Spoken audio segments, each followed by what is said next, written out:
Welcome back to Killer Fun, where we explore the intersection of crime and entertainment every other week. I'm Christy. And I'm Jackie. And today, we are talking about The Stranger. Everyone has their secrets, but it can be a little difficult to keep them entirely hidden. What is secret must come out. Oh, I mean, it seems that way, at least in this universe. Well, somebody's going to make it happen. Yes. That's kind of what that is, yes. right? Exactly.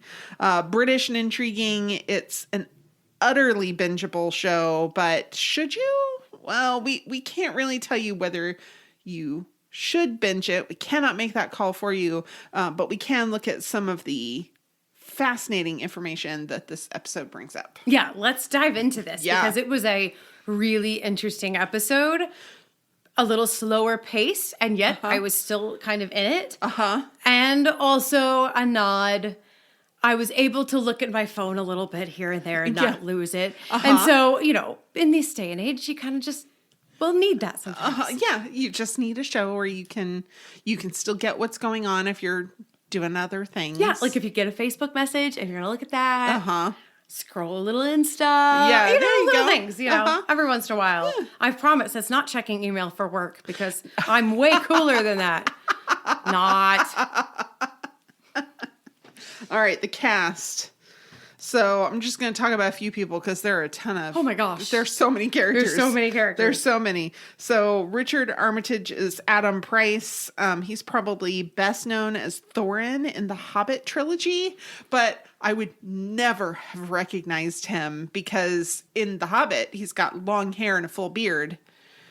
I've never seen the Hobbit movies. Oh, you haven't? It's all right. I know. I feel like I should have, but I just never did. I think it was the first one that we went and saw on my birthday one year in a movie theater. My husband, back in the before times, would often plan a date. Like he'd get the babysitter and he would plan where we were going and do all the things. And I wouldn't have to deal with it, which is super nice. That's super. Yeah. Yeah. That's what a date is. I'm just going to go there. That's what a date is. It's just... Yeah. I mean, not gender roles. I'm just talking about like somebody takes the initiative to plan. Right. And I mean, you can plan a date together, say and do these things, but it's nice on a special occasion to have somebody else just not make you make all the decisions because I feel like I'm like, somebody else, please pick what we're going to eat. Yes. Oh my gosh. How many times am I asked, what do you want? And I'm literally like, I don't care. Yeah. And they just won't accept that as an answer. I'm like, anything I don't have to make, anywhere we want to get takeout from or go to, I just don't want to cook it and I don't want to clean up after it. Literally, these conversations have a very similar theme every single time I have them. And it ends with me saying, I just don't want to make the decision. Yeah, I feel like all I do is make decisions. Yeah, like I don't even want to be a process of it. Like I just don't want to, I don't want to contribute. I don't want to help. Just tell me where to go. Right. Right. Like sometimes you just don't want to even deal with it. Yeah. So it's nice when you can be shown a good time. Yeah. That's nice. Exactly. All right, back to the cast. Oh yeah, how did we get on that? Back to the cast. You know what's nice about recording a podcast is I can go back and figure out how we got there. Oh my gosh. Oh, my brain just exploded because all of these study ideas just came into my mind. Oh, fun. That I, not my field at all, but like I could imagine so much stuff about that. Wow. That is really cool. It's fun. It's fun. All right. So Siobhan Finneran is Detective Joanna Griffin. She's a very familiar face. She was Sarah O'Brien in Downton Abbey. She was Claire Cartwright in Happy Valley, which is a, crime adjacent show crime show, but fictional crime. Right. And lots more British television. Jennifer Saunders is Heidi, and she's probably the most familiar face of any of them because she plays long-running character Adina on Absolutely Fabulous. She's in tons and tons of British TV and was Emily's mother in Friends. You're looking at me. I'm thinking, I'm trying to, what? Do you not remember her like mother who hit on a variety of people and was just utterly unbothered by her daughter's wedding? Oh my gosh. That was her. That was Heidi. Emily. Emily's mom. Yeah. Yeah. Oh my gosh. Yeah. Yes, because Phoebe kept calling. Yes. And then she was on the cell phone. Like, I'm bored with you now, and hangs up on her. Yes. Oh my gosh, I did not put that together. Hilarious. Yeah. Hannah John Coben is the stranger. She was in more than one episode of Black Mirror, but years apart in different characters. She was Ornella on Game of Thrones. That was another Khaleesi widow. Yeah. Kenneth Kerwin is Detective Wesley Ross, also known as the Infant. That's what Joanna calls him. Every time she has to talk to somebody other than Wes, she calls him the Infant. He was in Fleabag, also in Black Mirror, and his first credit in IMDb is Call the Midwife, which is just like a sweet, like if you ever need a show that's going to make you feel all the feels. Yeah. But is just kind of easy to watch. Okay. Call the Midwife is a great one. Oh, okay. Like the characters are so likable and flawed, but still kind, and it's all like post World War II midwives serving underprivileged areas as part of a habit, or not a habit. A habit is what nuns wear. Right. An abbey. Oh, okay. An abbey is where they live. A habit is what they wear. Yeah. So, anyway. It's a very sweet show. And then, of course, there's tons more people who've been in all kinds of things. Oh, yeah. But those were the ones that I chose. No, I mean, I think most like notable to me was probably Anthony Head. That's the most, common face for me. But I really, the cast is great. They work really well together. Yeah. Even with their separate kind of storylines as they... Reeve and Bob. Right, yes. And how are they related? Yeah. We're going to have to, that's going to be a deep dive, y'all. Well, I don't know that we're going to get into it today, but holy moly. All right. Let's recap this. Okay, go for it. So it's got a really intriguing start with these empty residential streets and then a bonfire with teens drinking and dancing, but it's real quiet. And then there's a young man running naked through the forest. As you do. Evidently, as you do. Sometimes I don't talk about the opening credits, but I'm going to talk about them quickly here. Because I think they were worth a mention in that nothing is as it seems. So there's a forest, and it becomes a line on a sports field, which becomes a bridge. And then there's a alpaca stuffed head, and the glint in its eye becomes the bonfire. So I thought that was all kind of interesting. And watching it again after I'd finished the first season, or well, I guess it's a limited series. So after I'd finished the show, watching it again, I was like, look, it's all there. It's all there. It's kind of like what Ozarks did. Yeah. In the beginning, when you had to look at the little symbols, and it would kind of give you a clue as to what was happening. Oh, man, I love that. I can't wait till Ozark comes back. Me too. The dad is on kid duty while his wife is away for the weekend. Corinne, his wife, is at a conference, and while she's having a nice time, she's missing watching her son play football, which we would call soccer here in the U.S. Corinne and the dad seem to have a close and seemingly affectionate relationship and contact while she's out of town. I was starting to get annoyed that we hadn't learned the dad's name. It was like several minutes in, and I'm like, here he is, like this main character, and we have not learned his name. But then I found it really effective when we learn his name for the first time at the same time that he is startled by the stranger in a bar saying his name, because he realizes he doesn't know this person. Right. Yeah. So this is where the stranger, fairly pretty young woman, drops a bomb into Adam's life. His wife, Corinne, had faked a pregnancy and miscarriage 2 years before, and perhaps he should also consider having his son's DNA tested. Like, what? Yeah, exactly. It doesn't seem... it comes as a shock to him, but he's also willing to listen, which is interesting. Oh, yeah. Oh, yeah. Lots to talk there about. Oh, yeah. Wait, lots to talk about there. Yeah, that's fine. Mm-hmm. Yeah. Whatever order you want to put the words. You can be Yoda. That's fine. I'm fine with that. I said it and then I heard it. And I went, that's not correct. So by the end of the episode, we're left with a lot of questions about how these various events are related. Novelty frenzy, a silent rave, a naked teenager, a decapitated alpaca, and a man who refuses to sell his home to developers. It was great. It was really... actually, the more I reflect on it, I think the more I like it. Oh, okay. Yeah. It's interesting. Yeah. Usually I can just pick it apart the more I'm thinking about it. The more you think about it, but actually, the more I think about it, the more I'm like, "Ooh, that first episode was good." Yeah. Yeah. It was fun. It sets up a lot of stuff. It does. Yeah. The reviews were good, but not glowing. Okay. So 83% of critics liked it. And usually audiences like it a bit more than critics do. But on Rotten Tomatoes, only 73% of the audience gave it a fresh rating. So I thought that was a little interesting. Who rates Rotten Tomatoes? Like, is that global or is that? I think it's global, and I believe they pull a lot of reviews from journalists. Yeah. And score that, and then audiences can come in and score it because I themselves. do wonder. It is definitely a British. Yes. Culturally. Yeah. Speaking, like the way that it's filmed, the humor, the dialogue. I'm not just talking about accents. I'm just talking about like all the things about it are very, well, Yeah, I get it.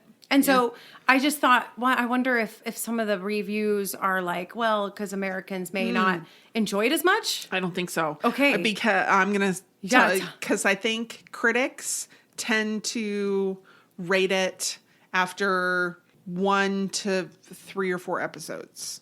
Okay. Yeah. So they tend to do their review relatively early on. Okay. Audiences will go and do the review after they've watched the whole series. Okay. So I think that audiences are more likely to come, especially for something that's on Netflix. Yeah. They're going to binge the whole thing and they're going to review based on, however many episodes are out, 8, 10, 12, however many episodes are there. They're basing that. Based on whether they like the ending or not. Right. And Gotcha. So I don't want to give any spoilers, but that might give you a little clue as to how satisfying the ending is. Yeah, that's interesting. That is something to think about. Mm-hmm. Ooh. Yeah. I wonder what Game of Thrones was.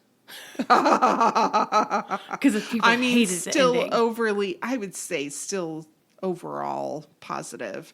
And on a rewatch, Game of Thrones ending bothered me less than when I'd had to wait for, 18 months for a short final season.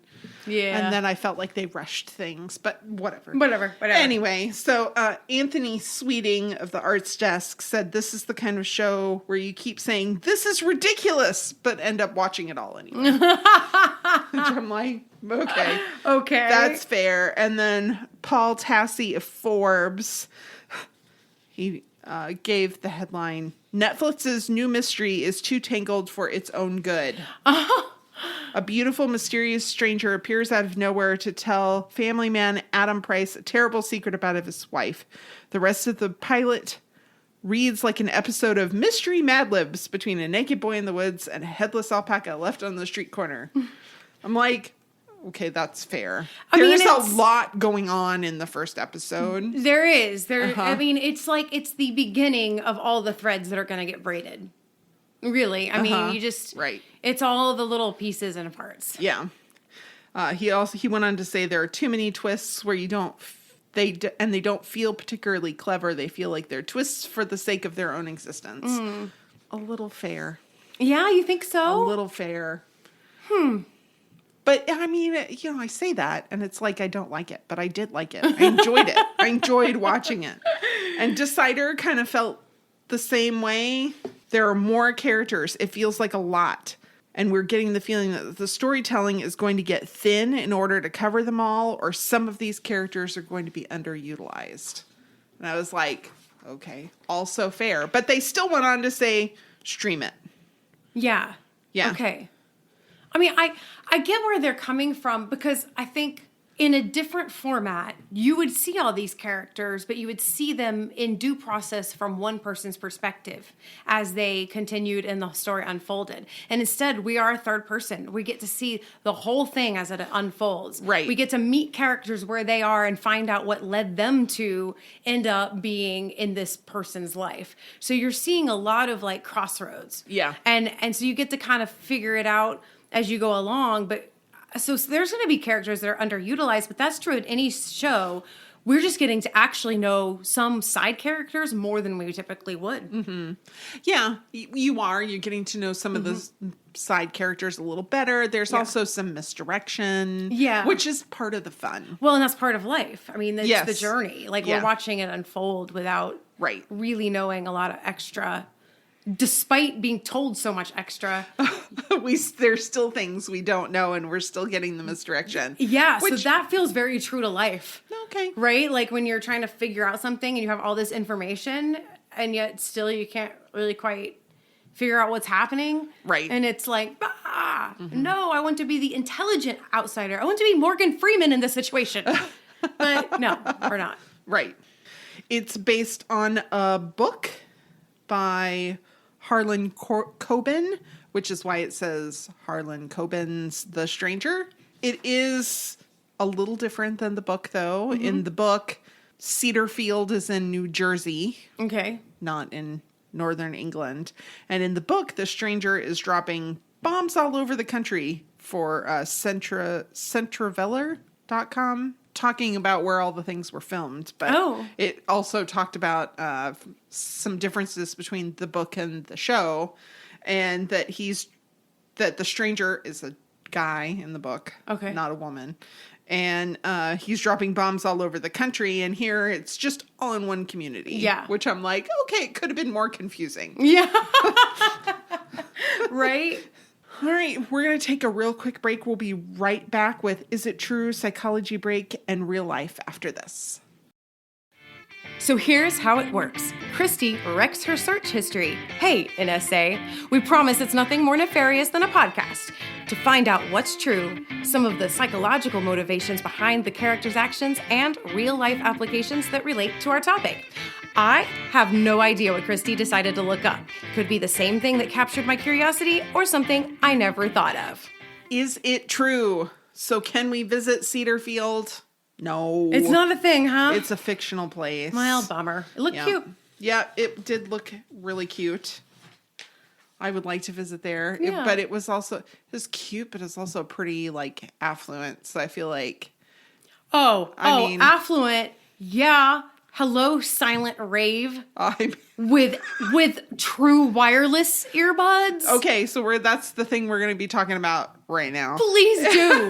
Talk to me, because I know that you can do silent raves but usually they're over the ear. Yes. To get true wireless? Okay, so I don't know how they did that, because it seemed like these kids all brought their own earbuds. They were all the same color. Oh, they were? They were all the blue. Oh. So they all looked the same. Okay. But they were true wireless earbuds. And I'm like, is that... Like, jeez. Yeah, like, what, somebody's got enough $200 set of AirPods to be able to share them around or whatever. But those things, that's like a system you have to buy. Yeah, yes. Or rent. Like, those are big systems. Uh-huh. And it's because you have to push it to so many without interference, without... Hello? Uh-huh. Holy crap. Yeah, so it was a silent rave. Yeah. It can be called a silent disco, but to me, a silent disco sounds like you went to a club and it's like, generally just kind of fun. A silent rave is more like what these people were doing with underage drinking and drugs and a variety of other things happening around a bonfire. Yes. A well-built bonfire, however. Yes, they did a good job. Whoever. They took a lot of time to plan this party. Somebody did, yeah. Really. Mm-hmm. That was a lot of planning. Oh, yeah. But it's a real thing that happens. They have the silent raves where you go and you have your headphones and you can all listen to the same music, but there's no widespread, there's no music house system. Yeah, there's no house music. Mm-hmm. It's so interesting. Right. And it helps with noise curfews, which is how the party didn't get busted up because the kids didn't have a bunch of loud music going on. This is interesting. The first instance of a silent rave or silent disco being referred to was from a 1967 science fiction story that was Japanese. Okay. Astro Boy, the summer of 1993, where the character has a party and everybody wears headphones. So way back in 1967, somebody was thinking about that. I mean, it's really cool. And it started to get used a lot, started to be thought about a lot in the early 90s because eco activists were trying to lower noise pollution. Okay. But it didn't really get popular for a while. Started widespread, sort of like in the early 2010s, but didn't get really popular until 2018, 2019. Sylvia Brimmer wrote an article over at Medium. Why would you ever go to a silent disco? What the heck is it anyway? And she talked about it, how it was actually really fun because they have these headphones, and usually they're big over-the-ear headphones. Yeah. And that now it's not just one channel. You can choose your type of music. So they'll have several DJs all doing 2 or 3 channels worth of music. And so you can choose, do I like house music? Do I like oldies? Do I like country fusion sorts of stuff? But they'll pick songs to play at the same time that have sort of the same beat. Oh, interesting. And then you choose on your headphones which channel you want to listen to. But you should be at the same beat as everybody else. You should be at the same, yes. Or similar, pretty close. And then your headphones will change color so that you can tell what channel other people are listening to. So there's a red channel, a green channel, a blue channel. So they change colors, and you can change your volume. So you can not only pick your music, but you can change your volume. You don't have to go home with, ears ringing. The funniest thing, if you arrive when one of the stations is playing a classic, like Don't Stop Believin' or Bohemian Rhapsody, you get a earful of unisonous, awful singing. Oh, I can't even imagine. I can't even imagine how bad that would be. But how hysterical. Oh, so funny. So funny. That would be hilarious. I would love to see that. I kind of want to go. And over the ear.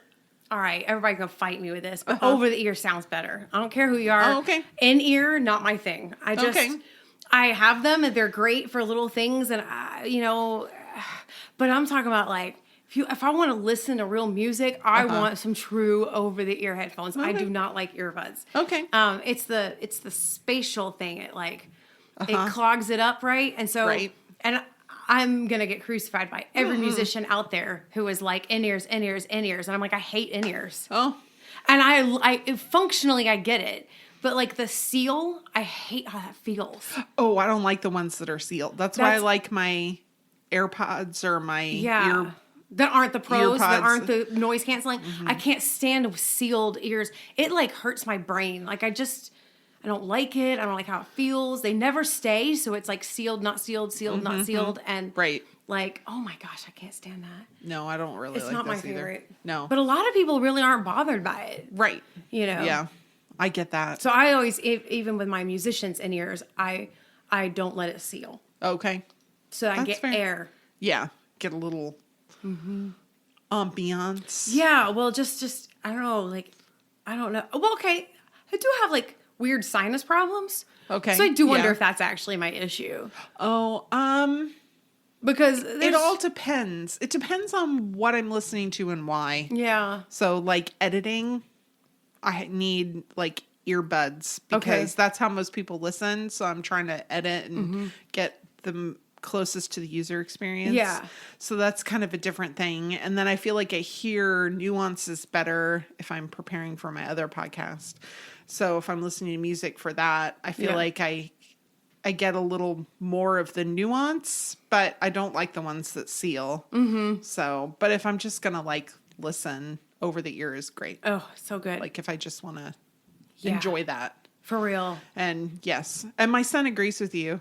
Oh, He yeah. has very expensive over-the-ear headphones that he like. My son's the same way. Yeah. He also wears his over the ears more than anything else. Yeah. I don't edit with my in ears, whether they're wired or not. Okay. I edit with my over the ear. Oh, okay. Always. Okay. So I can hear.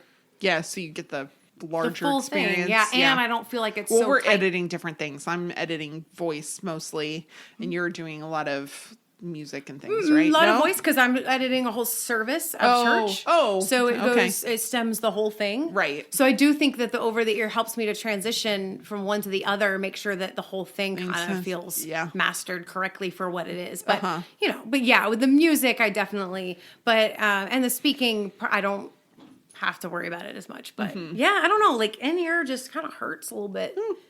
Well, that's fine. You know, I don't know. I mean, maybe I'm not. Yeah. Maybe I'm in the minority. Well, then you may need to go to like the actual. Yeah, I don't like their little earbuds discos. They were using. I'd want over the ears. Man. Okay, but one more thing about that little party out there. Yeah. They're on sand. Oh, they were? Right? Because they're kind of on a beachy area, yeah? Oh, no, they're on grass. They're only on grass, right? I think they're only on grass because they're near the farm. And near the farm. Okay. I couldn't tell because they all looked like they were really steady on solid ground. And if you've ever seen beach raves, people are falling over. Yeah, you can't dance on them. Between the drugs and the sand. You can't walk straight. So I just thought I was like, wow, they're really coordinated. No, okay. I think it was all on grass. Gotcha. Yeah, okay. Yeah.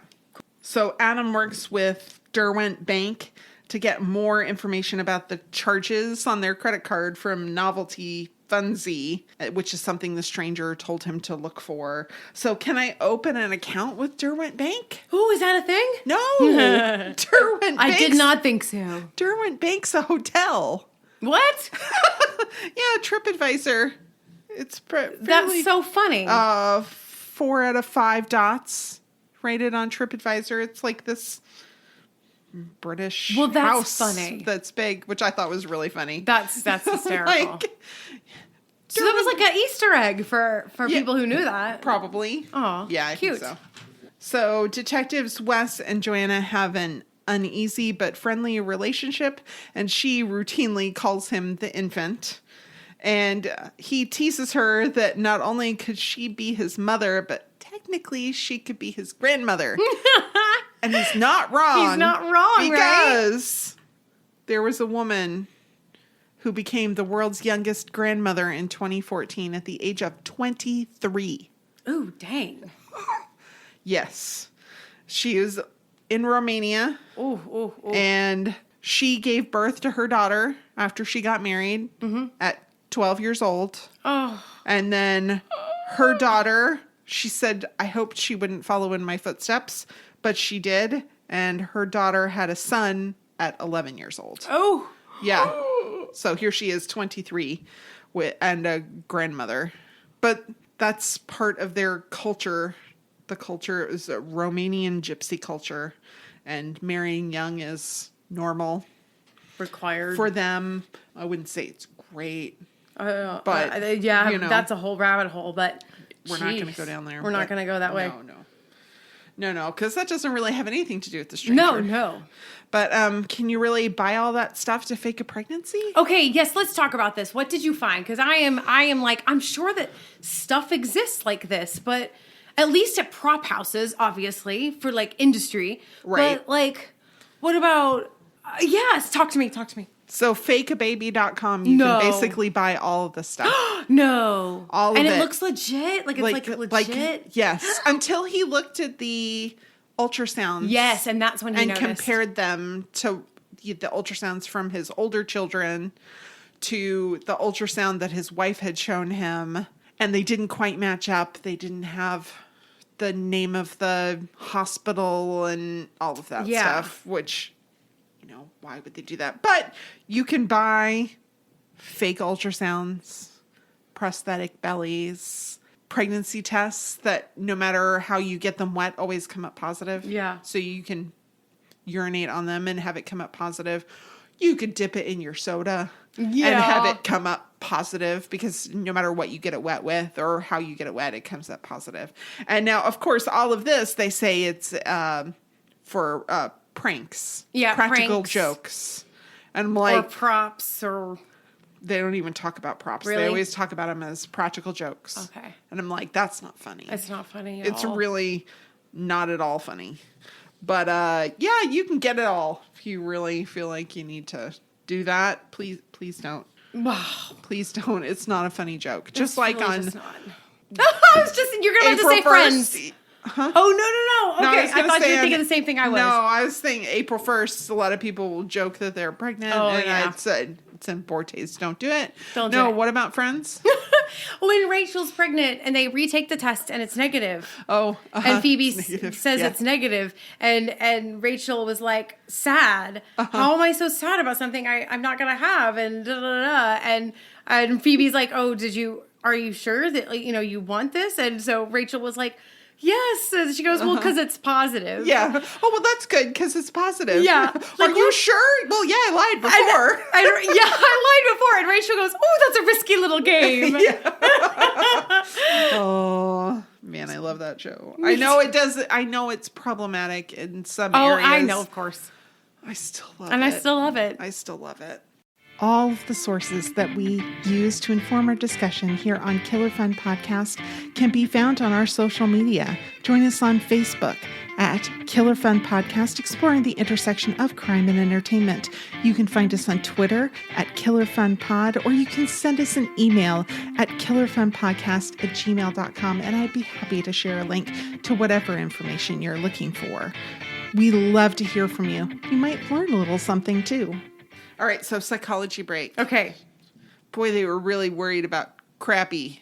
They said the son was swearing a lot. Oh, yeah. And they were so worried about him saying crappy. Yeah. And I'm like, it's such a mild swear. Here, that would not be a concern so much. Not at all. And in fact, it's very developmentally appropriate. As particularly for young teenagers. Yes.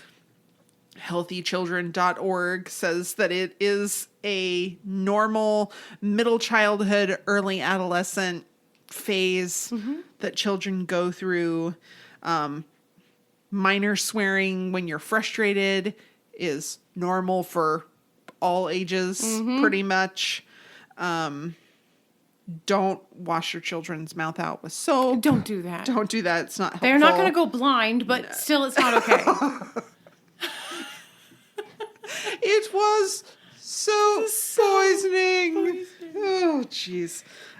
So if you think that they're swearing in order to get a response out of you, maybe find out why. Do they feel like they're not getting enough attention, or like look for the underlying reasons instead of just getting mad at them because they want your attention, and they'll take your attention if it's negative attention, if that's all they can get.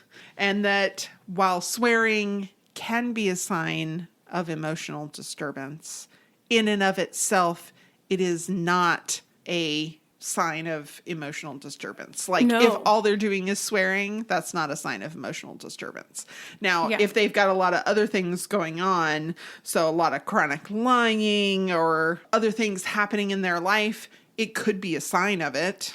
Just like what do you always say? The bananas and fruit. Oh, yeah. Yeah. Okay. All bananas are fruit. Uh-huh. But not all fruit are bananas. Right. There you go. Yes. So not Yeah. all swearing is a sign of emotional disturbance, but And actually, studies are pretty robust in supporting that swearing is a sign of emotional health. oh, okay, good. And in fact, they'll among adults, swearing indicates a more honest person, somebody you can trust more. That's They tend to have people who swear regularly, not like in inappropriate situations where you're just being crass or using it as a tool for your narcissism or a tool for belittling, but like just normally, whatever. Right. That it actually, those individuals tend to have healthier relationships. They tend to be more trustworthy than Excellent. those who say they do not swear, okay. than those who abstain from swearing. That's interesting. Especially when out of principle. Okay. Those who say they are not going to swear out of a moral issue with it or principle tend to be less honest and less trustworthy and have less healthy relationships. It's very interesting. That is interesting. Now, they interpret these results to mean that really what's happening there is that the person who is deciding not to swear, they're still having the same emotion. And so in many times they mean one thing and they'll come up with a euphemism that really is the same thing. So they're still actually swearing. They're just using a different word to do it. Right. And they think that that's more principled. Fine. Everybody has their choices about what they want to say or don't want to say.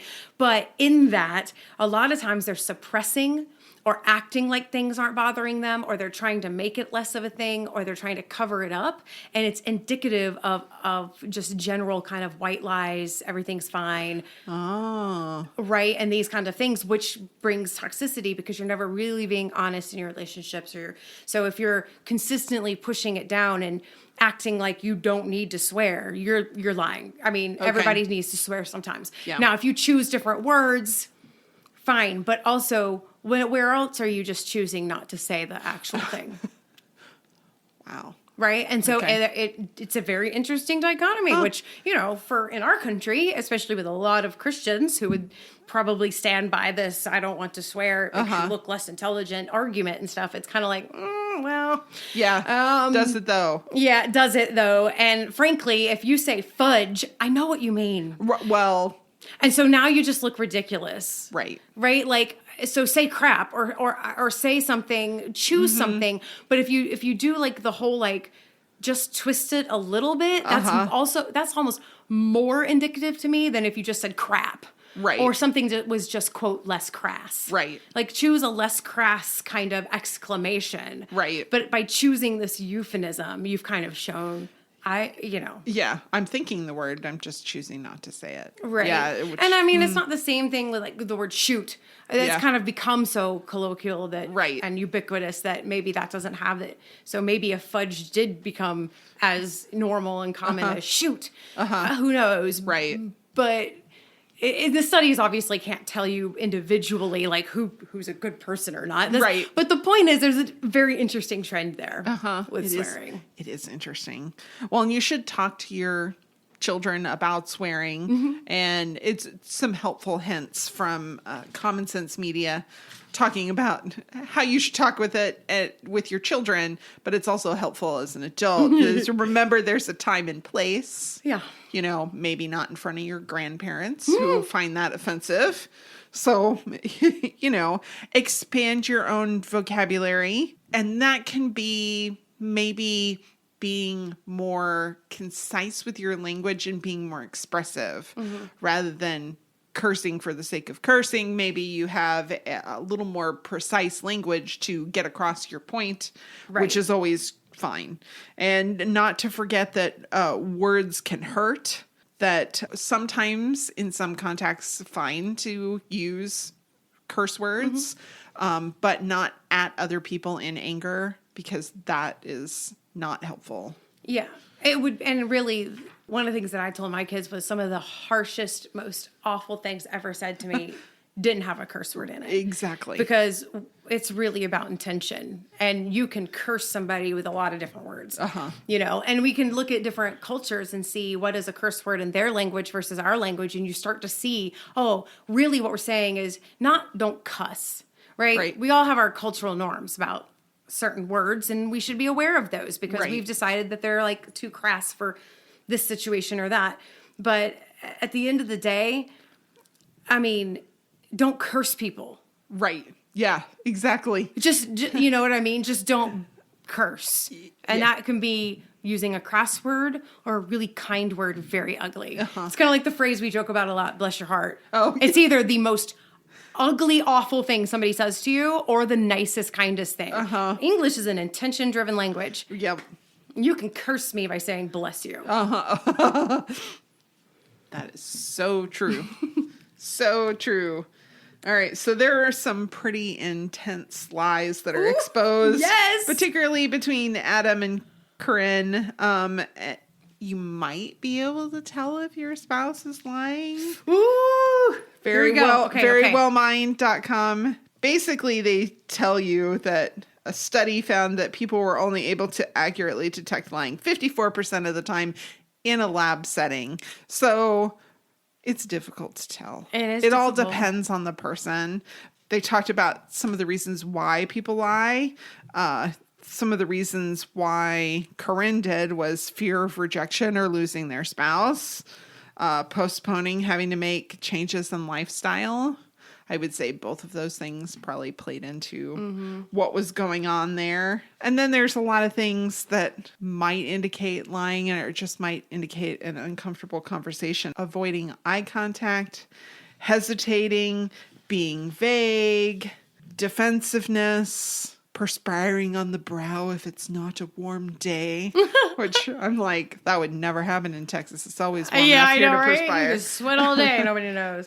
And they talk about how conflicting the views are on this topic, that eye movement may or may not be a good predictor of lies. It's, again, it's so individual.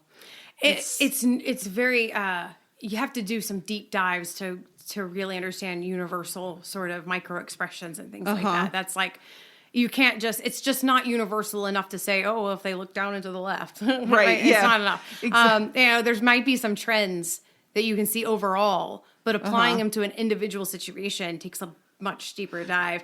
And you can do that. I mean, there are training programs for this. Paul Ekman is the name in facial expressions and micro expressions. A whole TV show based on his research called Lie to Me. And you can actually go and train and get a little better at understanding certain things. But what you find out is you're not detecting a lie. You're detecting intention and motivation and emotions that can help put the puzzle pieces together. Right. In the whole context. Yes. And I'm no expert in it, but I do love Paul Ekman. They talk about the impacts of lying on relationships. It can decrease trust, lower intimacy, diminish compassion and empathy, leads to more lies and deceptions. And then if you find that your spouse is lying, should you confront them? Some people will choose to gather more information before confronting them.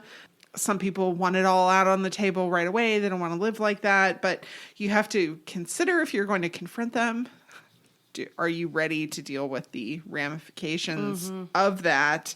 Are you going to forgive your partner or not? And that's probably something you should consider before confronting them even. Yeah. I mean, negotiation, everything's a negotiation. Okay. So like, I'm going to use the term negotiation here, but I mean like everything's a negotiation between you and another person about how you're going to love, live, and journey together. Always. Right. From dinner, what are we going to make for dinner versus how we're going to parent. Right. So confronting someone about a lie or a suspected lie is absolutely a type of negotiation.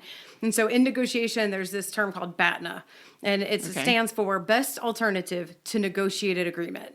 You better know what your BATNA is before you go in. So for instance, you need to know if things don't go well, what's your move? Yeah. Because that tells you where your leverage is, where how you feel about it, like what you have to lose, what you have to gain, and it kind of can help you determine what strategy is best to begin that difficult conversation. Yeah. Speaking of the book, there's a great book called Difficult Conversations. And it's pretty good and kind of discusses a decent amount of that. Very cool. Adam probably could have used some tips on soliciting a confession when he confronted Corinne about the fake pregnancy. He should have read Difficult Conversations. He really should have. Scienceofpeople.com had an article about how to get someone to confess or divulge information. And I really think Adam would have been better off going at it a little more calmly. I get that he was angry, but he'd also taken the time to find some quote unquote evidence of this before just going after Corinne. Maybe he should have taken some of that pause along with he probably should have, but man, I totally get it. I mean, I get it, but truth fills silence. So, you can ask a question and then just don't speak. Just let them talk. It's really difficult to just sit and be comfortable with silence. Yes, but it it's is. a vital, whether you're a spouse or a parent or a employer or whatever, to just sit and be quiet. I mean, people will just hard. spill their guts. Yeah. If you just let them. And that if you nod your head, 3 nods will get somebody to continue talking. I'm like, oh, that's a good tip. That is a good tip.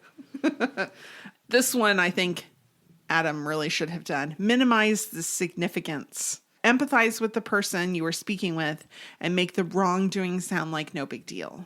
Whew. If he had just come at it maybe with a little bit of, not even that it wasn't a big deal, but that it wasn't a marriage ending deal necessarily.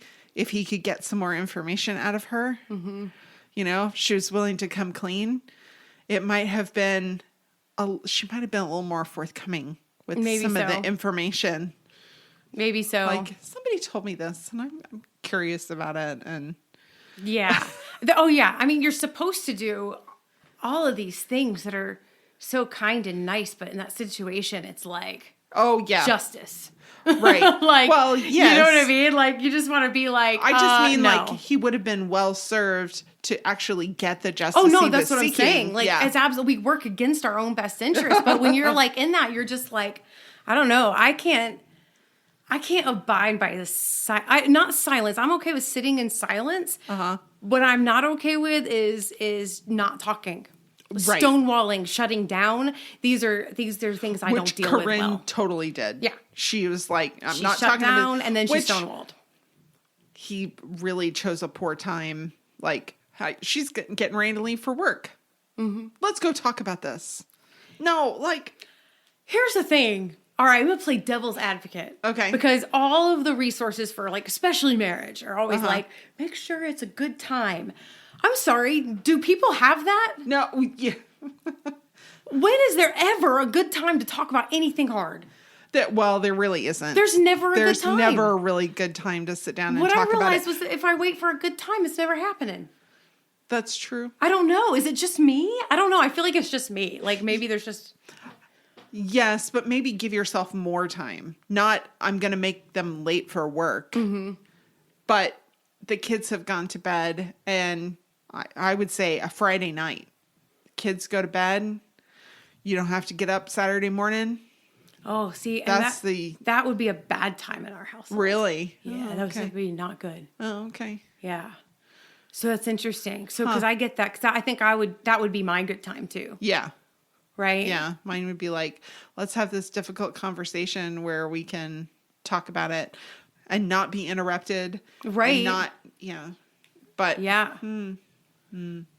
But some people don't function well. They can't have those difficult conversations late in the day. Nope, they can't. So. When do you do it? Right? Like, that's hard. That's hard. You know, arrange for the children to go somewhere. Do it Saturday morning. Maybe. Oh, what a crummy way to start your weekend. And talk about not de-escalating anything. You can't minimize the significance when you have to work so hard to have a conversation. Right. Right? That's fair. Then everything is such a big deal all the time because it takes so much work. I don't know. It's hard to navigate that, right? Yeah, it is. And maybe it's individual for relationships, but it is hard to navigate that. They had definitely different personalities. You can tell. Yeah. For sure. Tell a worse version. What? So what? I thought this was kind of interesting. People can't help but correct misinformation, especially about themselves. Tell a much more damning version of what you think happened and see if they try to correct you. Oh, that's interesting. I'm like, here's what I think happened. Interesting. And let them tell you that's not the way it happened. What really happened is... And then you still get the confession, but they felt like it's kind of minimized. You've actually used their defensiveness against them. That's brilliant. I thought that was a really good one. That's a good one. Yeah. And then one I really don't like is invade their personal space. Because people get rattled when you get close to them. Yeah. Especially if it's not somebody you have an intimate relationship with. But yeah, that feels not de-escalating at all. Yeah, no. That's kind of the opposite. Yeah. Like, but they said it's an advanced tip. Yes. I'm going to leave that one on the table. I don't think I'm ready for advanced anything with that. No. Interesting. So the decapitated alpaca is disturbing. And we know that at the end of the episode, son Tom has something to do with it. We don't know what, because he's got it. He's got the head. The head. Yeah. But really what's disturbing about it is that we know that it's associated with violence against people. That when people do violent things to animals, they tend to escalate to violence against animals. Yeah. This whole thing, it felt so weird because it was like, it feels random, but it seems like it's definitely, and I'm not, okay, you've finished the thing. I'm not all the way through yet. Okay. So I know a little bit more than where we're going today, but I don't know the whole thing. So, but it's interesting because when I watched that, I was like, the randomness of it, like how in the world is this going to be connected to something that like actually matters? You know what I mean? Like right. How in the world? That's not easy what they've done there. So like how in the world were they able to chop off an alpaca head? That seems like a really big job. And they don't seem that like on top of it. Yeah. I was like, holy crap, what's happening? It's funny. I laughed. Well, I mean, it was just because it seemed very absurd.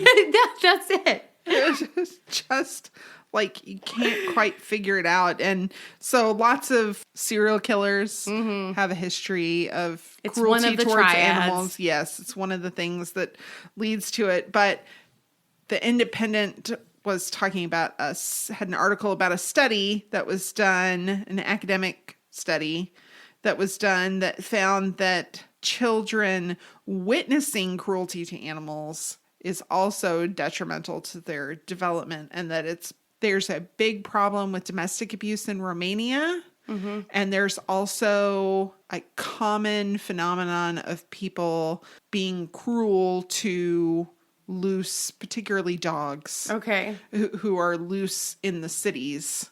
Interesting. That it's common for them to be abused, caught in a noose and injured and abused, and that's not unusual for it to be seen by children, and that seems to have a really detrimental effect, and that there's a lot of domestic abuse, and they feel like that is why it's so prevalent there. Oh, interesting.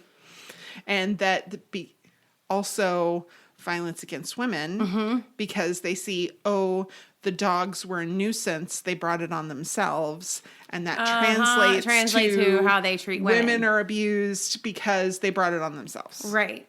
Ooh, it's just goodness. Awful and interesting. Goodness gracious. Yeah.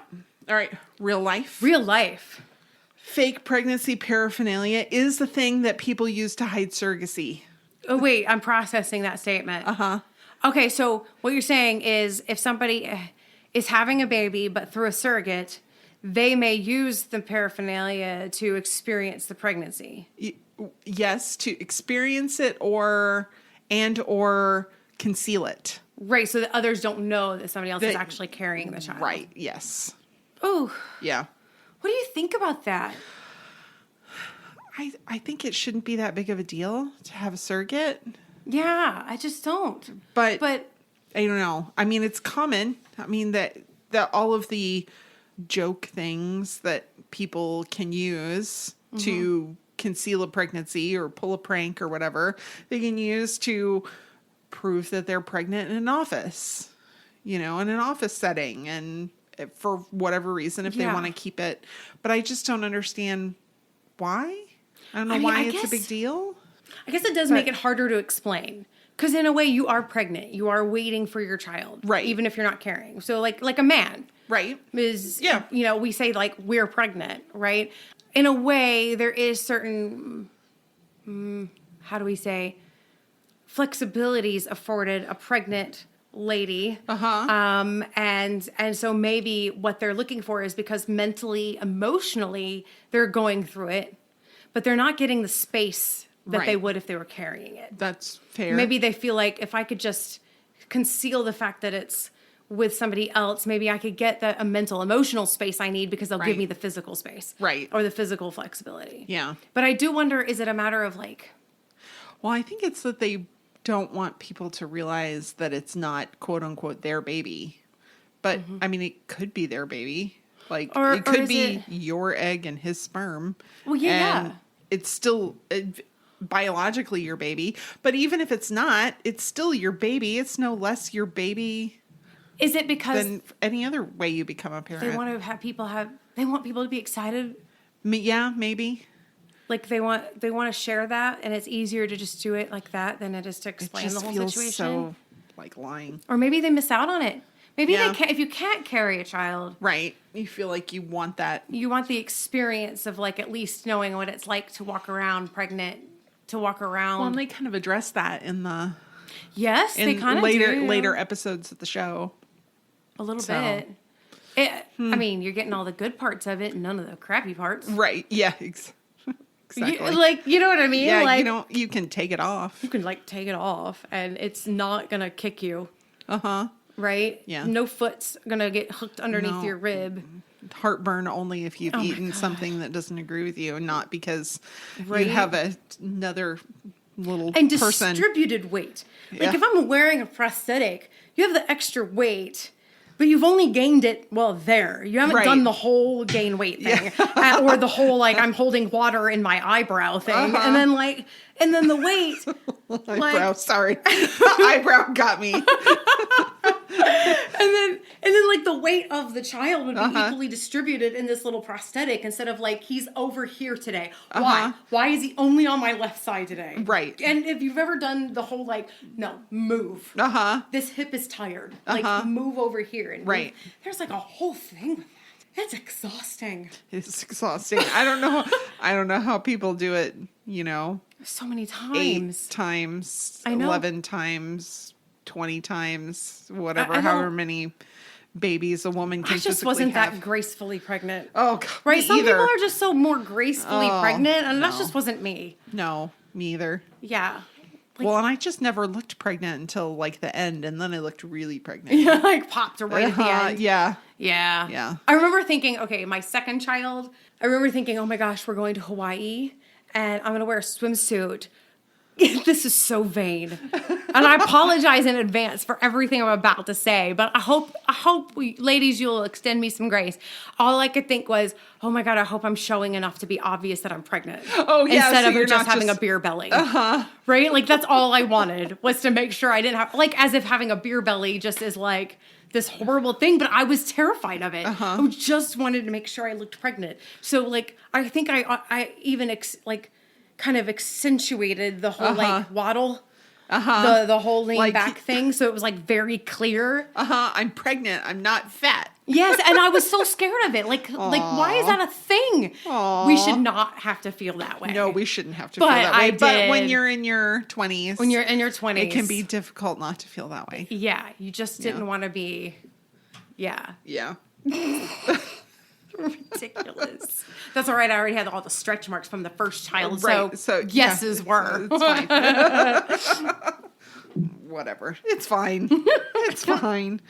Unfortunately, those same set of items that can help people who are feeling self-conscious conceal a pregnancy when they're having a surrogate can also help a surrogate scam people. Oh gosh, right. That'd be awful. Well, in 2014, there was a woman in England who went to jail.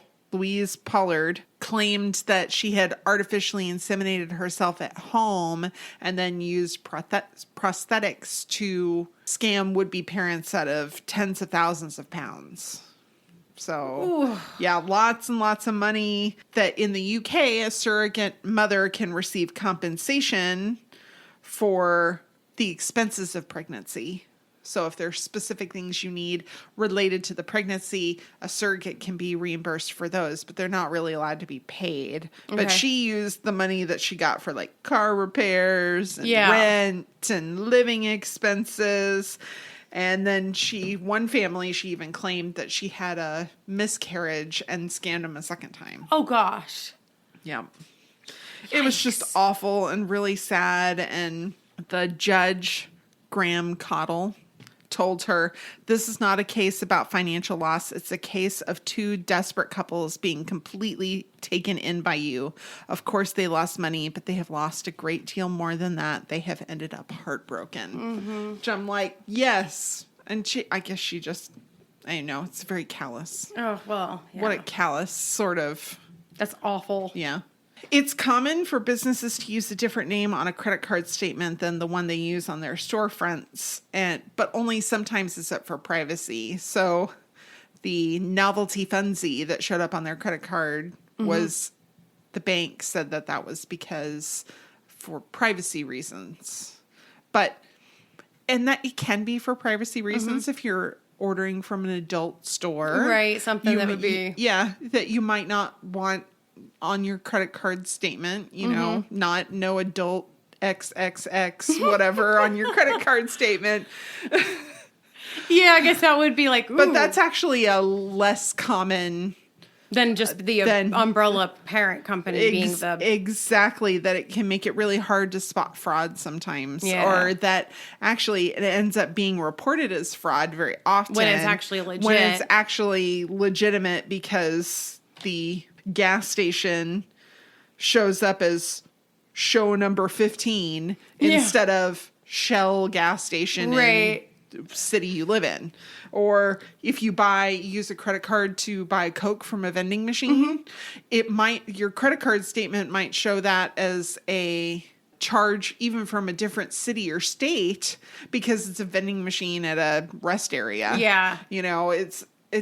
You can be who knows when it was actually finally run. Right, exactly. When it was finally run, or that the parent company is not even in the same state, but they service the vending machines and stock them and whatever. Yeah. So they do suggest, creditcards.com does suggest that if there's a unusual statement item like that, maybe do a little bit of research. Yeah, just Google it first. Just Google it real quick. Before you save click everybody a lot of headache. Yeah. Yeah, make sure. Make sure. So Martin was a former police officer who didn't want to sell his home to the developers. Yes, let's talk about him. And he had help from Adam, who was an attorney. And he wanted to fight for his interests because he didn't trust the intentions of the developer. That was only part of the reason why he didn't want to move. Yeah. And it seems like his trust was really warranted. The Guardian had an article about developers and how they were exploiting planning authorities in order to be able to skirt rules that are in place. So left unchecked, the banks went off the rails in the 80s in spectacular fashion. They sprayed money into the great mortgage mirage, and now property developers have been allowed to follow suit. So whereas it used to just be mortgages, now it's also developers, and that they have many places, particularly in England, they have a rule about how there's a 35% affordable housing requirement in any given development. So if you're going to develop, you have to have some affordable housing to try and keep that from being too segregated. Right. Yeah. So Lend-Lease was a developer who was trying to build a development in England. And instead of having their affordable housing, they convinced the local government to let them contribute £3.5 million toward the construction of a community center. Okay. Instead of having the affordable housing. But really, it would have cost them like £10 million to create the amount of affordable housing that they have. So they got off easy, and they're able to charge more for the homes in their development than if they hadn't. So he was right not to trust them. Yeah. He was right not to trust them. Now, I don't know if you've gotten to the conclusion of his story yet. No. Oh. No, I have not. So I don't know what happens there. Okay. But it is, I was very interested in that because in San Antonio, we have lots of gentrification going on in good ways and bad ways, right? Because it can kind of go both ways and usually right at the same time. And it's because of this, you know? And so what I thought was interesting is at some point they do talk about that they were moving them all into new places. Right.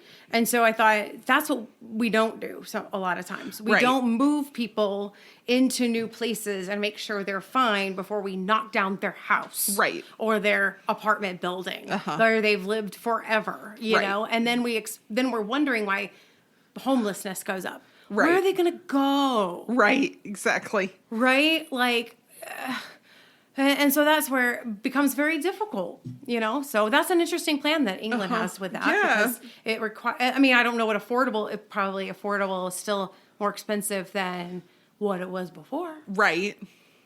That's fair. You know? And so that's the problem. Still might not be affordable for the people whom you're kicking out, but they had offered him quite a lot of money. Yeah, in that to case, move. he had gotten a lot of money and he had gotten a condo offer. And I mean, it was like kind of different, but I still kind of was like, yeah, I'm on your side. Yeah. Yeah. Exactly. All right. That's it for today. Oh, that's it for Stranger, huh? That's right. I'm going to go finish it because I really like this series so far. It's totally worth watching, but Yeah. I'm not sure how I felt about the end. So I'll be Okay, interested. all right. I'll be interested to see what, All right, well, what next you time think. we record, you ask me what I thought about the Okay, end because okay. then we can like conclude our thoughts on it. Okay. Well, that's cool. All right, but next time, speaking of talking about things next time, you is back. I cannot wait. I cannot wait to find out how Joe is going to be as a dad to little Henry, which is not a spoiler because it's in the trailer. Right. Yeah. Oh my gosh, I cannot wait. I can't. Me either. This is I'm gonna be so great. excited. So we're really, obviously, looking forward to that. So Join us. Yeah, do join us. Thank you for listening today. We know you make a choice when you listen to us. Tell a friend. This is more fun when you can listen with a friend. And then, be safe, be kind, and wash your hands. Mm-hmm. Bum, bum, bum. Da, da, da, da.